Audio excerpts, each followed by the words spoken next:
바랍니다. 자, 33장 합시다. 책 펴고 전자기파고요. 그래서 우리가 맥스웰 방정식을 통해서 우리가 전자기파가 있을 거라는 거는 이제 예측을 했어.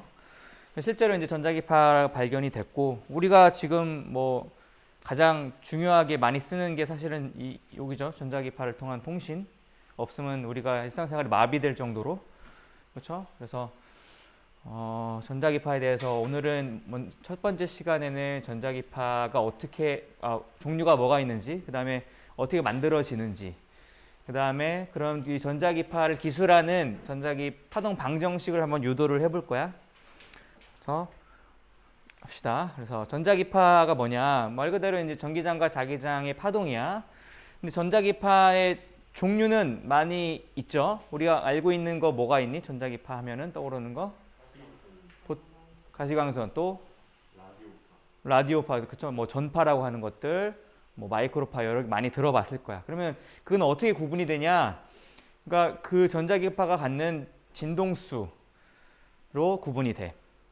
근데 진동수는 파장과 역수 관계야. 그래서 진동수랑 파장에 따라서 전자기파를 구분을 하는데, 이걸 무자르듯이 딱딱딱 구분이 되는 건 아니다.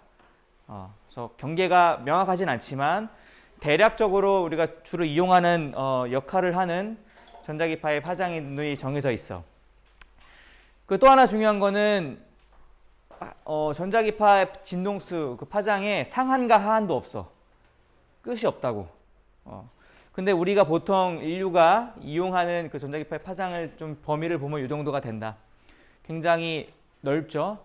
근데 그 중에서 예쁜 색깔은 요거밖에 없어. 여기는 왜 이렇게 색깔로 알록달록하게 해놨을까? 뭔가 이렇게 많은 파장의 범위 중에서, 전자기파 중에서 볼 수 있는 건 고작 요 정도밖에 안 돼. 그래서 요 범위의 파장의 전자기파를 우리는 가시광선이라고 해. 볼 수 있는 광선이다. 그래서 보통 진동수로 따지면 한 10에 14승 정도? 15승 정도? 10에 15승 정도 되면은 기가가 몇 승이니? 10에 12승이 기가죠? 테라는 몇 승일까요? 10에 15승, 그쵸? 그러니까 1테라 정도 되는 범위의 진동수다. 그럼 역수로 하면은 이거 파장으로 따지면은 요 정도 700나노미터에서 400나노미터 사이의 범위는만 우리가 볼 수가 있어. 우리가 볼 수 있다는 거는 우리 인체가 요 파장을 감지할 수 있는 센서를 갖고 있다는 거야. 그렇죠? 우리 생물 시간에 배웠죠? 우리 중학교 때도 아마 배웠을 거야. 그렇죠? 무슨 세포?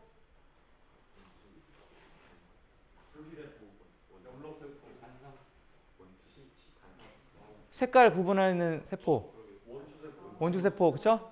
생물 시간에 안 했니 이건? 안 했나 아직? 했죠?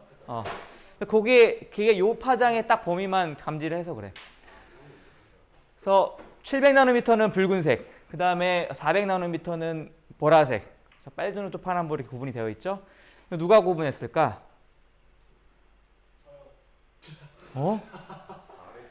너무 허언하냐? 자, 도윤이가 태어나기 전부터 이미 구분이 되어 있는데 뉴턴이 구분했어, 최초로.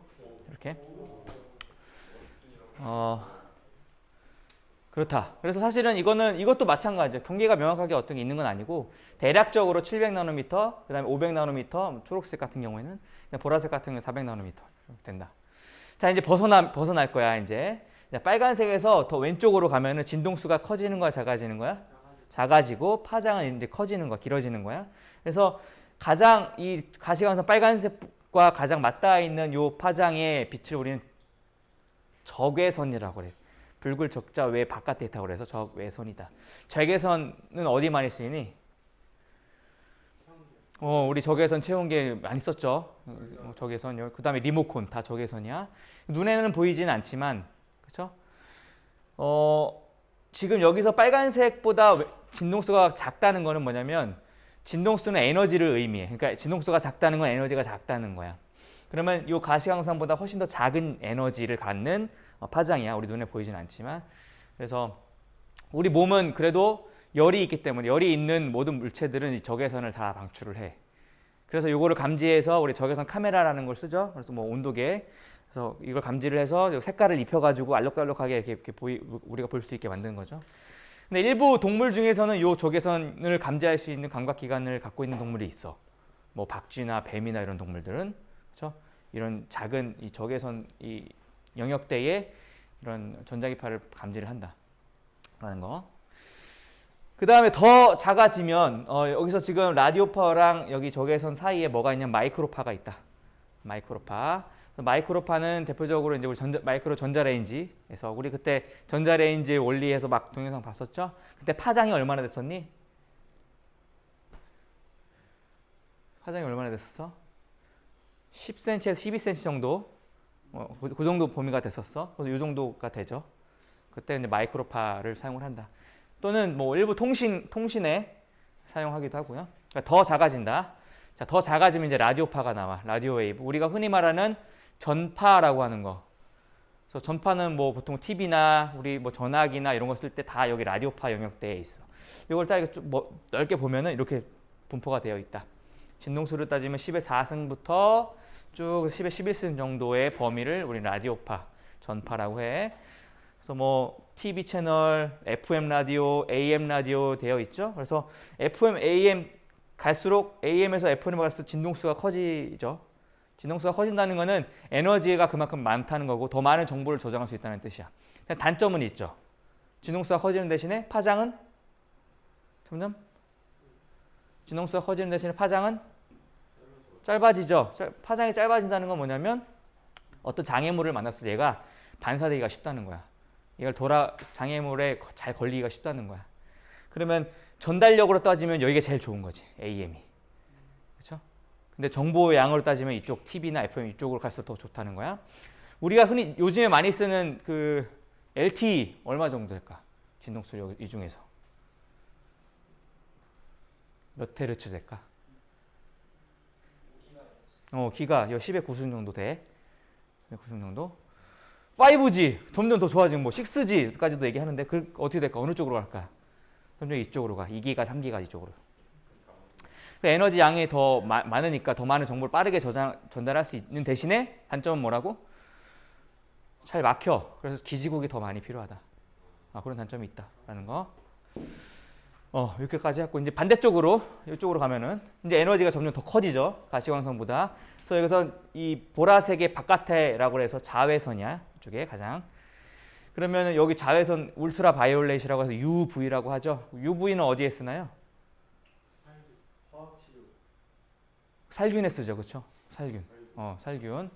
그래서 사실은 근데 살균으로 쓸 때는 좋지만 우리가 직접 받으면 상할 수가 있죠. 피부가. 그래서 우리 UV 차단제 바르잖아. 그래서 사실은 우리가 받는 빛, 그다음에 우주로부터 나오는 그 대기를 통해서 나오는 그 전자기파가 우리 지구로 도달을 하는데 대부분 다 도달을 해. 다 우주에서 다 날라와. 대신에 뭐는 차단될까? 대기를 통해서 이런 것도 해로운 것들은 웬만한 건 다 차단이 돼. 이런 X선, 감마선, 자외선 이런 것들은 대기 때문에 차단이 된다. 근데 근데 이게 대기에 문제가 생기면 어떻게 되는 거야? 그렇죠? 우리 오존층, 그렇죠? 오존층 파괴되면 뭐가 돼? 이런 자외선들이 차단이 잘 안 돼. 그러면 어떻게 피부암 확률이 높겠죠. 우리 이런 피부 같은 거 상할 수 있으니까 쭉 된다. 그다음 엑스레이. 더 가면 엑스레이. 이쪽 파장은 엑스레이라고. 엑스레이는 어디에 써? 엑스레이 찍을 때 그치? 그냥 엑스레이라고 하잖아. 그래서 의료용으로 많이 쓰는데 왜 의료용으로 쓰냐면 피부는 통과하되 뼈는 통과는 못해. 그렇죠? 치아나 밀도가 높은 물질은 통과를 못해. 근데 이쪽으로 가면 갈수록 밀도가 에너지가 높기 때문에 통과할 확률이 더 높아지는 거야.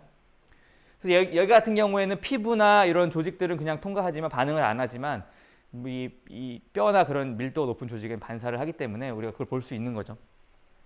자, 더 높아지면 감마선이라고 그래. 감마선은 에너지가 얘보다 훨씬 더 높으니까 아무래도 더 위험하겠지. 그래서 우리 몸도 그냥 다 통과할 수 있어. 대신에 얘는 어디랑 반응하냐면 원자 단위에서 반응을 해. 원자 핵 같은 거. 감마선이 언제 나오냐? 원자 핵이 분해될 때, 핵분열이 일어날 때, 그럴 때 감마선이 튀어나와. 그래서 우리 몸에 이런 걸 쪼이게 되면은 죽을 수 있겠죠. 그렇죠? 왜냐하면 원자 자체를 파괴를 하니까. 죽을 수도 있지만 반대로 이걸 가지고 치료할 수도 있어. 암 치료 같은 거 할 때 많이 쓴다. 그래서 전자기파가 이렇게 돼 있다. 그래서 얘를 스펙트럼이라고 그래. 전자기 스펙트럼. 그래서 파동 어떻게 변화하는지 이런 것들 잘 기억하세요. 그렇다. 그럼 전자기파가 언제 예측은 이제 있을 거라고 예상을 했는데 발견은 누가 했냐면 헤르츠가 했다고 그랬어. 어떻게 했냐면 이렇게 유도 코일을 갖다 놓고 얘를 방전을 딱 시킬 수 있는 유도 코일을 만들어 놨어. 근데 그 옆에다가 그냥 도선에 같은 형태로 도선을 연결하는 간격을 딱 띄워 놓고 요런 도선을 갖다 놓으니까 얘가 스파크가 튈 때 동시에 얘도 스파크가 튀더라는 거야. 이게 최초의 무선 통신이죠. 그래서 이걸 발견이 된 이후로 이제 이걸 발전을 시켜서 거리를 점점 늘려나가죠. 그래서 이걸 상용화시키고 그래서 지금 결국에는 이 무선 통신까지 온 거야. 그래서 이렇게 발견이 됐고, 자 그러면 이제 전자기파가 어떻게 만들어지는지를 이제 봐야 되겠죠. 기본적으로 전자기파니까 파동이니까 진동해야 돼. 뭐가 진동해야 되냐면 우리가 역학적인 파동에서는 매질이 진동하죠. 물 분자가 됐든 뭐 어떤 질량을 가진 입자가 좌우로 위아래로 진동을 해야 돼. 근데 전자기파는 말 그대로 전기장과 자기장이니까 뭐가 진동하는 거야? 전기장과 자기장이 진동해야 돼. 근데 얘는 매질이 필요가 없어. 얘 자체가 진동하기 때문에. 장 자체가. 매질이 필요 없다. 그러면 전기장을 진동시키려면 뭐를 진동시키면 될까? 가장 기본적으로 전기장 진동시킬 수 있으려면. 그렇지. 전기장을 만들어내는 전하를 진동시키면 되죠. 우리가 전하 진동하는 거 배웠어. 어떤 회로? 교류 회로에서 LC 회로, 그렇죠? LC 회로 기억나? 그렇죠? LC 진동 기억나죠? 그래서 전하가 왔다 갔다 충전됐다 방전됐다 충전됐다 방전됐다 하는 것들. 그래서 가장 기본은 그거야. LC 회로에서 만들어 놓고요. 여기다 코일을 이렇게 갖다 놔. 그럼 여기 코일을 뭐냐면 여기 연결된 게 도선이야. 이걸 안테나라고 그래. 단극 안테나. 그래서 일렬로 쭉 만들어 놔. 그러면 여기서 얘가 진동 왔다 갔다 이제 전하들이 진동을 하면 여기 똑같이 여기 있는 도선에 있는 전하들도 플러스 마이너스 왔다 갔다 하게 된다. 거기에 따라서 전기장의 방향이 위아래로 바뀌게 되죠. 그래서 이렇게 보면은 이런 식으로 지금 이쪽에 만약에 이쪽에 플러스 이쪽에 마이너스인 상태라면 전기장은 위에서 아래로 생기는 거겠죠. 그렇죠? 그다음 시간이 지났을 때 여기 원래 있던 전기장은 전하가 이제 이게 플러스가 다 찬 상태라면 반대로는 얘가 점점 플러스는 줄어들고 얘가 마이너스는 줄어들겠죠. 이쪽으로 다시 이동하면서 그렇죠? 그럼 어떻게 돼? 점점 줄어들고 이때 생긴 전기장은 처음보다는 작을 거야.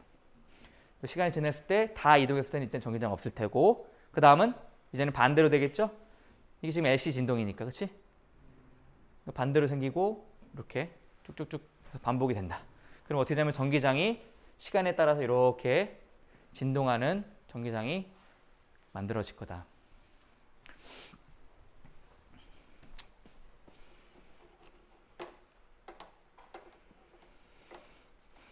그래서 얘를 이제 가장 기본적인 단극 안테나라고 하는데 단극은 이렇게 생겼어. 보통 우리가 TV 수신하는 안테나 다 이렇게 생겼어. 그래서 얘를 여기 이제 교류 회로에 단극 안테나를 연결을 시키면 이렇게 플러스 마이너스 전하가 이동하면서 전기장을 만들고 그 전기장이 쭉 전파해 나가면서 반대쪽에 있던 이런 회로에 역시 도선의 안테나에 전기력을 가하겠죠. 그러니까 똑같이 진동을 할 거야. 이렇게 수신을 하게 된다 라는 거.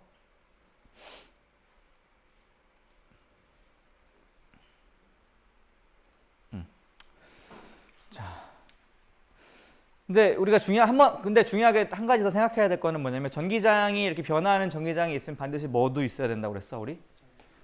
전기장의 변화가 뭐를 유도한다? 자기장을 유도한다 그랬죠. 그럼 자기장도 반드시 존재해야 돼. 근데 자기장의 방향이 어떻게 생길까를 알아야 돼. 지금 전기장이 이쪽으로 생기는 상황이라면 자기장은 어느 쪽으로 생길까? 예상을 해보자.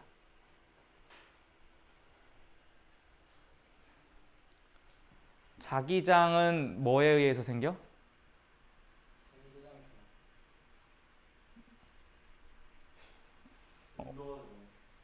원래 전류에 의해서 생기잖아. 운동하는 사람. 전류가 있으면 자기장이 있잖아. 그치?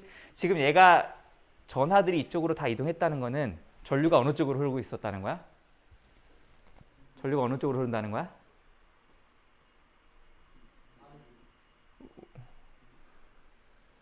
아래쪽? 위쪽이죠? 전류 위쪽으로 흐르는 거죠? 그러니까 전하들이 플러스로 대전이 됐겠죠? 됐어? 그러면 전류가 위쪽으로 흐른다는 거는 이 P점에서 자기장은 어느 쪽으로 생기니? 암페어 법칙에 의해서 그렇죠. 들어가는 방향으로 생길 거야. 그래서 전기장이 생기는 그 위치에 똑같이 이 암페어 법칙에 만족하게 자기장이 생긴다. 다 마찬가지죠. 모든 부위에서. 그렇죠? 그래서 요거를 좀 보려를 해볼까. 어떻게 하냐면 아까 요 P점을 이번에는 요 정면으로 바라볼게.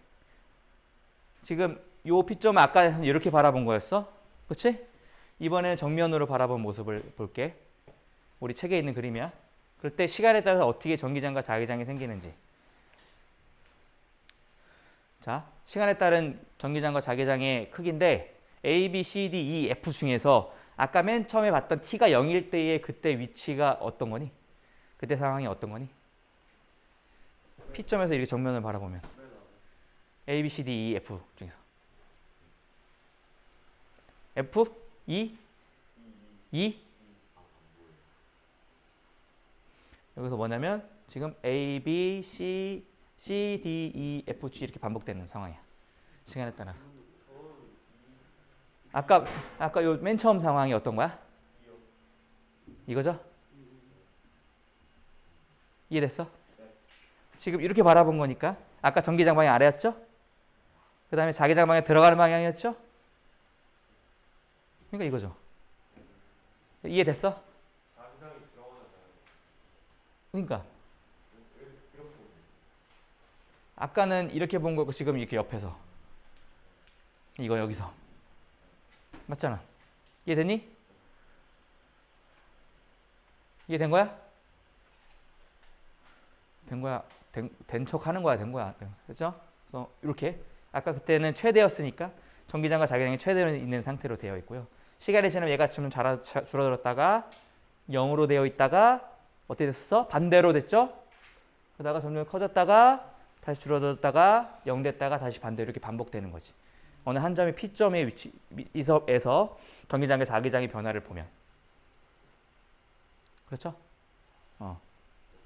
이렇게 된 거야. 그럼 얘를 우리가 분석을 해보면 이런 특징이 있다. 자, 일단 전기장과 자기장의 방향 항상 어때? 수직이야. 수직으로 생겨야 되고 또 뭐랑도 수직이냐면 진행 방향에 대해서도 수직이야. 진행 방향, 그 다음에 전기장, 자기장이 전부 다 수직이 되어야 돼. 그렇죠? 그 다음에 방향은 수직인데 전기장, 자기장이 이동하는, 진행하는, 그 파동이 진행하는 방향은 항상 E 크로스 B의 방향이야.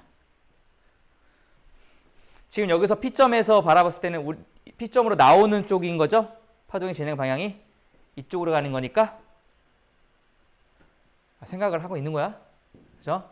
그럼 E 크로스 B니까 E 크로스 B니까 이쪽. 나오는 맞죠? 반대로 돼도 어떻게 돼? E 크로스 B니까 나오는 방향. 그래서 한쪽 방향으로 E 크로스 B 방향으로 생기도록 전기장과 자기장이 만들어져. 그 다음 또 하나 중요한 특징은 전기장과 자기장의 위상이 항상 같아야 돼. 위상이 같다는 건 뭐야? 최대값, 최소값이 같다는 거야. 그치? 전기장이 최대면 자기장도 최대고 전기장이 최소면 자기장도 최소가 돼야 돼. 그리고 진동수도 같아. 그럼 당연히 진동수 같겠죠. 위상이 같으면. 그렇죠? 같은 진동수, 그 다음에 같은 위상을 갖고 항상 서로 수직하면서 전기장과 자기장이 만들어지고 변화하고 그것이 E 크로스 B의 방향으로 쭉 진행하는 전자기파가 만들어진다. 이게 가장 기본적인 전자기파의 특징이야. 이해됐나요? 그럼 아까 우리가 봤을 때는 전기장과 자기장만 있었지만 원래 전기장만 했었는데 우리는 실제로는 자기장도 같이 있어야 되는 거죠. 그래서 이렇게 전하가 진동을 하게 되면 사실 이렇게 전기장과 자기장이 동시에 이렇게 만들어진다는 거예요. 사실은 이것보다는 점점 가면 갈수록 이렇게 점점 이렇게 커져. 그래서 우리가 어떤 안테나를 아까 봤던 이런 직선 단극 안테나가 있으면 전기장과 자기장이 이렇게 커지면서 점점 커지면서 전파를 해. 그래서 검출할 때 어떻게 방향을 어느 쪽으로 있는 게 좋을까? 요쪽 수직한 쪽이 가장 검출이 잘 되겠죠? 그 다음에 여기 평행한 쪽에 검출이 제일 안 돼. 방향을 그래서 이쪽으로 맞춰줘야 돼. 얘는 같은 방향으로. 그렇죠? 왜냐면 얘가 안테나가 이렇게 해서 진동하면 우리가 검출하는 전하들도 이쪽 방향으로 진동을 시켜야 되겠죠? 그래서 TV 안테나 보면은 보통 어떻게 생겼냐면 옆으로 돼 있어. 수평하게 이렇게. 우리 빨래 건조대처럼. 그렇다는 건 뭐냐면 대부분의 우리나라에서의 그 전파, 이 TV나 라디오 전파들은 다 이쪽으로 진동시키면서 발생을 시켜. 거기 맞춰줘야 돼. 만약에 이렇게 진동시키는 거면 이렇게 되겠죠. 빨래 건조기 세워놓은 것처럼. 그래서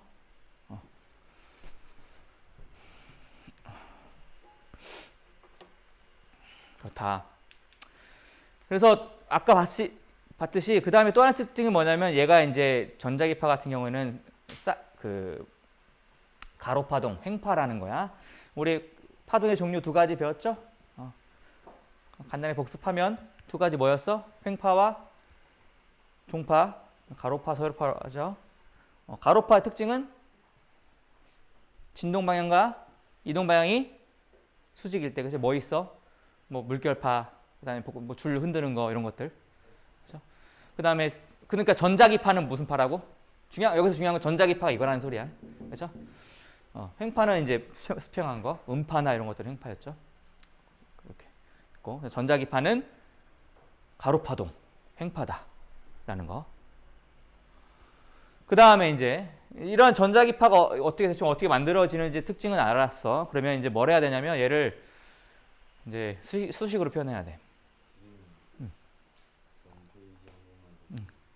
수식으로 표현해야 돼. 이거 책에 있는 거야. 책에 있는 내용이니까 혹시 너무 못 쓰더라도 책 보고 나중에 쓰세요. 파동을 이제 표현을 해야 되는데 이제 우리가 역학 시간에 배우겠지만 먼저 그냥 간단하게 예습을 먼저 하고 갈게. 파동을 어떻게 표현하는지 그냥 이거 뭐 하고 갈게요. 이걸 알아야지만 하니까. 자, 사인 형태니까 진동이니까 사인 형태일 것 같아, 그렇지? 사인 형태니까 이거를 어떻게 표현하냐? 자, 기본적인 사인 값을 표현할 때 이렇게 x축, y축이라고 한다면 진폭이 a라고 한다면 이거 어떻게 표현하니? y는 a 사인 x 될 거야. 근데 이거 x가 사실은 1일 수도 있고 2일 수도 있고 어떤 값이 있을 수 있죠. 이게 얼마만큼 더 많이 진동하냐 적게 진동하냐에 따라서. 그래서 이걸 k라고 쓸게. 그래서 이 k를 뭐라고 하냐면 각 파동수라고 그래. 줄여서 파수. 보통 파수 이렇게 얘기를 해. 그러면 그 파수는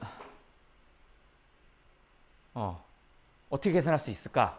파수는 뭘로 계산할 수 있을까를 찾아볼 건데, 자, 우리가 알 수 있는 거는 이만큼. 그림을 잘못 그렸어. 여기서부터 여기까지를 여기서부터 여기까지 우리 뭐라고 그러니? 지금 바꿔야겠다.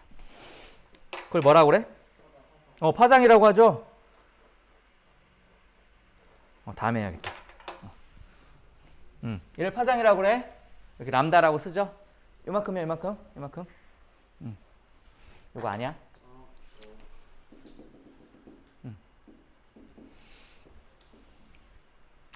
그러면 x가 얼마일 때, 얼만큼 갔을 때 파장일 때 다시 되돌아오는 거죠. 그럼 위상은 얼마만큼 바뀐 거야? 요 kx 값을 우린 뭐라고 그래? 위상이라고 하잖아. 사인의 kx 그 안에 덩어리 위상이라고 하잖아.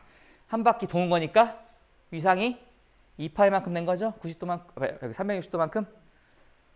그러니까 어떻게 돼? 여기 x에 람다가 있으면 2파이가 되는 거죠. 위상이. 그렇죠? 그러면 우리가 k를 구할 수 있어. 파수를 구할 수 있어. 어떻게? 2파이를 람다로 나누는 거야. 그러니까 맞죠? 한 바퀴 도는데 파장이 얼만큼만큼 들어가 있냐 그 소리야. 파동의 수가 얼마만큼 되냐 그게 파수야. 기억하기 쉽죠? 이렇게 계산을 한다. 이거 기억하고. 자 그러면 자 파수에 대해서 알았으니까 문제는 이거는 시간이 0일 때 정지해 있을 때 그 모습을 나타내는 거지 사실은. 시간이 있다면 파동이니까 얘가 어떻게 돼야 돼? V로 이동해야 돼. 요거까지 표현을 하자. 그러면 어떤 t라는 시간에 만약에 플러스 x쪽으로 얘가 V로 이동하면 t라는 시간이 지났을 때 요 그래프는 어떻게 된 거니? 오른쪽으로 평행 이동한 거죠? 그렇죠? 그럼 얘를 평행 이동시켜야 돼. 얼마만큼?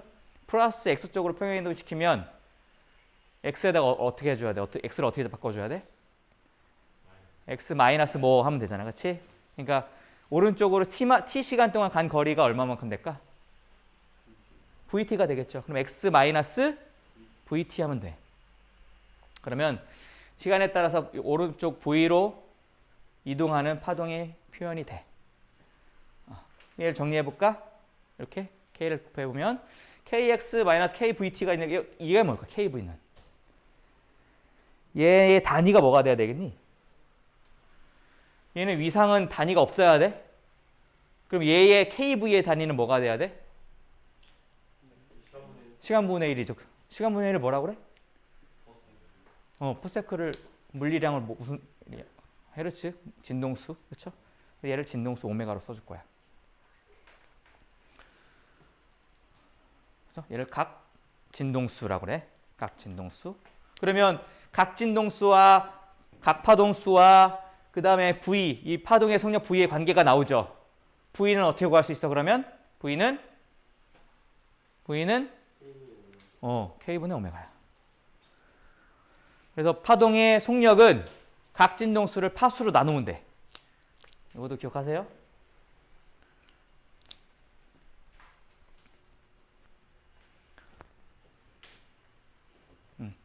그렇죠? 그러면 최종적으로 이렇게 표현이 된다. 바로 이게 파동을 시간 t에 따라서 플러스 x 쪽으로 v만큼 이동하는 파동의 표현식이야. 시간 t일 때 그 파동의 모습이야. 만약에 왼쪽으로 이동하면 어떻게 될까? kx 플러스 오메가 t가 돼야 돼. 그렇죠? 그래서 여기에 파동의 진폭, 그다음 파동의 방향, 파동의 속력, 진동수, 파수 다 들어있어. 이건 꼭 기억하세요. 이렇게 요 형태. 역학에도 똑같아. 파동에서는 요 형태 기본이야. 그 파동의 모습이다. 그러니까 얘는 이제 y는 어떤 해가 되겠죠. 파동을 기술하는 파동 함수의 해가 된다.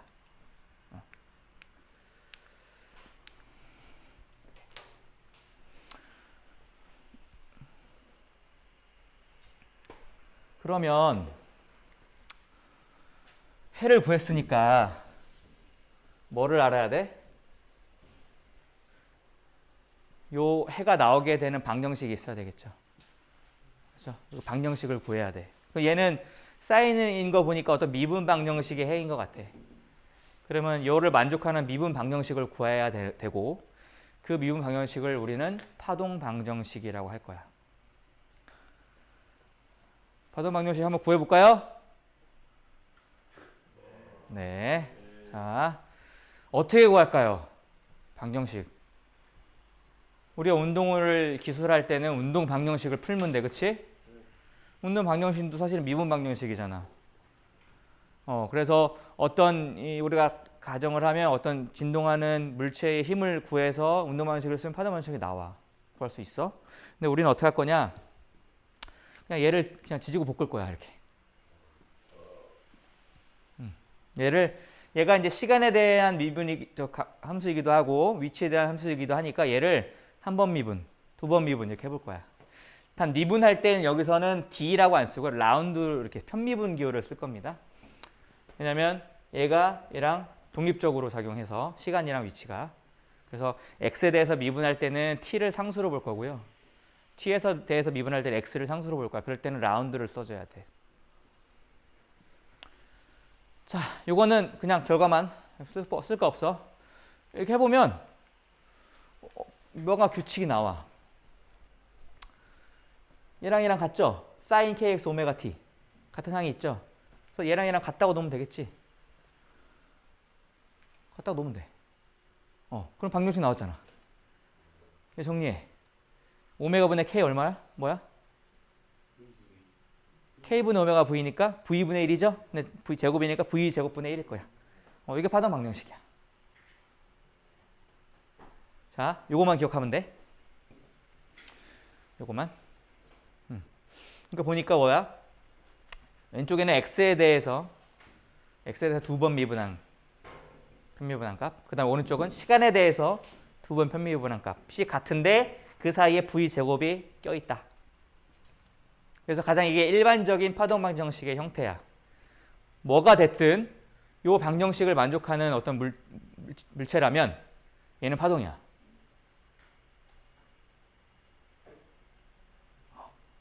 파동이야. 그래서 아까 봤던 전기장과 자기장에 관련된 그 뭐가 있었어? 맥스웰 방정식 있었죠? 그걸 연립하니까 이런 형태가 나오더라는 거야. 그러면 전작이 뭐야? 파동이란 소리야.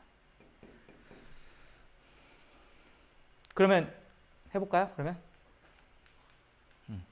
똑같이 근데 전자기파. 그러면 전기장과 자기장이 진동하는 거니까 얘가 해가 되겠네. 그렇죠? 전기장의 해, 그 다음에 자기장의 해가 되겠죠? 아까 전기장과 자기장이 진동했으니까 파동이 이렇게 표현된다고 했잖아. 그래서 이 식을 딱 보면 이거는 x 방향으로 플러스 x 방향으로 진행하고, 그렇죠? 진행할 때, 그 다음에 자기장은 Z축과 평행하게 진동할 때, 그때의 전자기파 파동 방정식의 해야.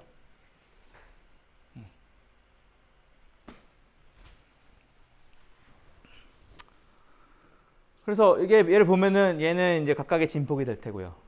그 다음에 얘 진동수랑 그 다음에 각 파수가 나와 있고, 그 다음에 또 하나 중요한 특징은 어떤 이런 항이 있으면 반드시 이 항도 있어야 돼. 얘가 그래서 서로 같이 항상 쌍으로 다녀. 독립적으로 존재할 수 없다 라는 특징이 있어. 왜? 어차피 전기장의 변화가 있으면 자기장이 만들어질 테니까.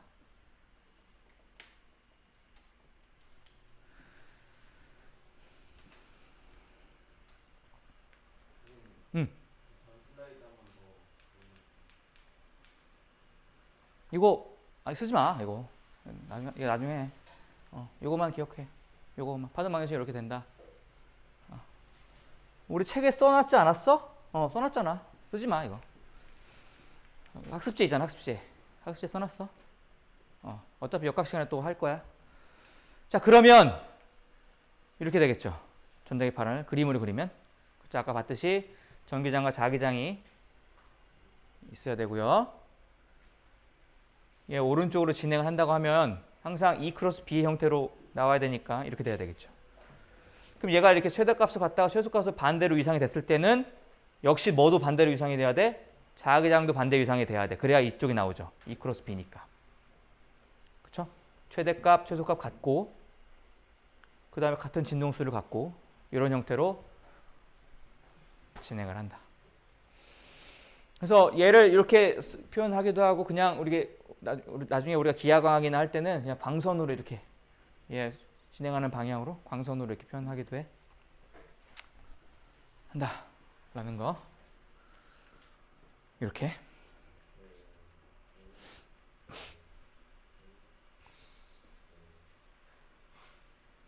그렇죠? 이렇게 된다.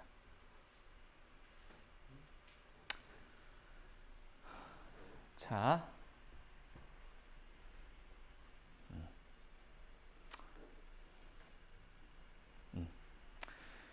이제 어떻게 만들어지는지 알았으니까 얘를 이제 아까 우리가 방정식 구했던 것처럼 전자기파 파동 방정식을 구해보자. 우리도 이거는 좀 거기 학습지에 써놓으세요. 우리 책에 있는 방식을 따라갈 거고 정량적으로 봐야지. 그러니까 방정식을 구한다는 거니까 전기장과 자기장의 관계식을 좀 찾아야 돼.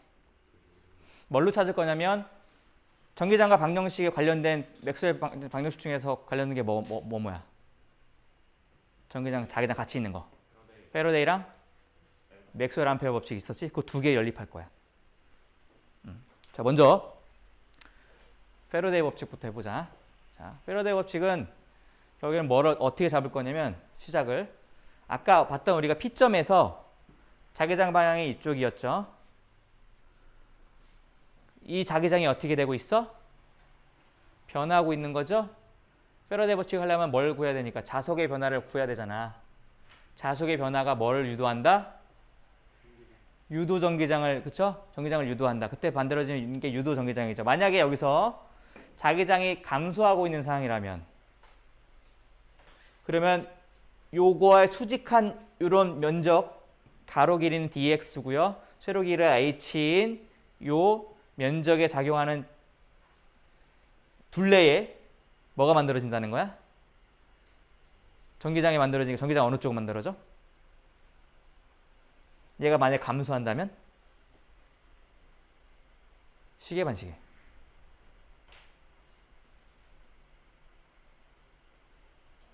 뭐야? 자기장이 만약에 감소하는 상황이라면 요 자속을 통과하는 요 자기장이 통과하는 여기 면적의 둘레에 전기장이 어느 쪽으로 만들어지냐고. 그렇죠. 그렇죠? 렌츠의 법칙에 의해서 오케이. 이렇게 만들어질 거야. 그때 전기장을 이렇게 표현할게. 왼쪽에 있는 전기장 요 도선에 생기는 전기장을 E, 오른쪽에 도선에 생기는 전기장을 E 플러스 DE라고 할게요. 됐나요? 그래서 이걸 둘레를 적분을 할 거야. 이걸 쓸 거야. 이해됐어? 요거 계산할 거야. 자, 왼쪽부터 할까? E 다트 ds 요렇게 반시계로 따라서 적분을 할게. 그러면 어떻게 될까요? E랑 ds니까 h니까 요거 곱하기 h겠죠. 그 다음에 얘도 해야 되는데 지금 얘랑 이쪽 방향이랑 전기장 방향은 수직이니까 있어 없어? 값이 없죠? 그럼 얘랑 얘만 하면 되겠네. 그치? 그 값이 이렇게 된다. 얘는 같은 방향이니까 플러스, 반대니까 마이너스야. 됐니? 됐죠? 어떤 거? 원래는 얘 다 해야 되는데 얘랑 얘는 수직이잖아. 전기장하고 DL이. 그럼 결국에는 얘밖에 없지. 됐어? 우변은 이거는 쉽죠? 면적이 얼마니 여기서? 요 노란색 면 HDX죠? HDX를 그 다음에 자속이니까 B 곱하면 BHDX가 될 테고 얘 미분하면 이렇게 되겠죠? 시간에 내서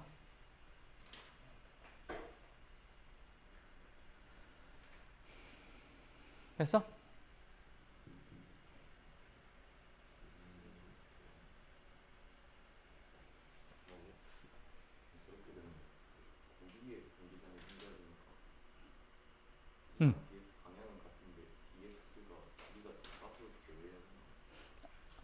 그렇게 안 하고 부호 때문에 이거 같은 방향을 일단 해준 다음에 해줄 거야.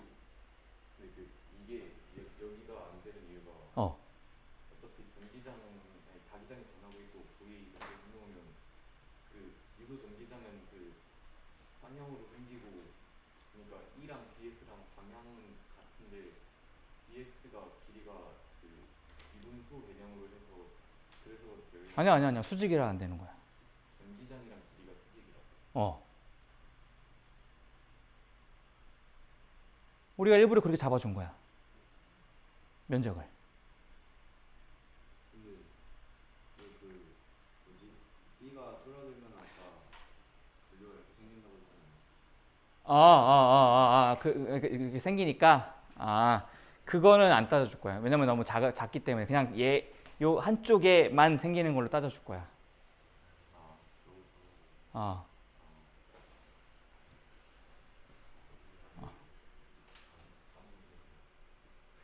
이렇게. 그러면 얘랑 얘는 같겠죠? 여기서 H 없어지면 뭐가 나오냐면 이렇게 나올 거야.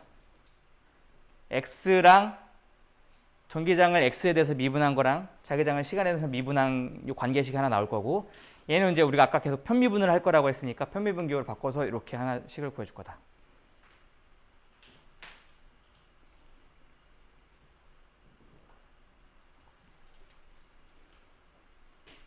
얘가 첫 번째 식.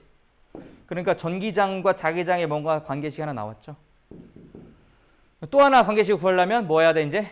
그 다음으로 맥스웰 암페어 법칙을 적용해야 되는데, 이건 다음 시간에 합시다. 요거만 잘 먼저 첫 번째 식 기억해 두세요.